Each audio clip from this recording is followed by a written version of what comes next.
Hi అండి. నా పేరు పూజ. కొన్ని రోజుల్లో మా ఇంటికి చుట్టాలు రాబోతున్నారు.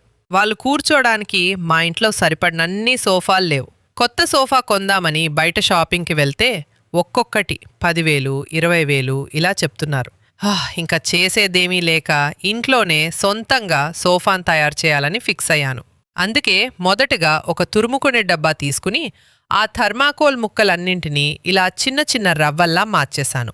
ఆ తర్వాత ఒక పాత సిమెంట్ సంచిని గుండ్రంగా కట్ చేసుకున్నాను. ఆ సిమెంట్ సంచులన్నింటినీ కలిపి ఒక పెద్ద సంచిలా కుట్టేసి అందులోకి నేనిందాక రెడీ చేసుకున్న థర్మాకోల్ రవ్వనంతటినీ ఇలా మెల్లగా నింపేశానన్నమాట. సంచి నిండా థర్మాకోల్ తురుము నింపాక పై భాగాన్ని సూది దారంతో గట్టిగా కుట్టివేసేశాను. అబ్బా, చూసారా? తాకితేనే ఎంత మెత్తగా దూదిపరుపులా తయారైందో.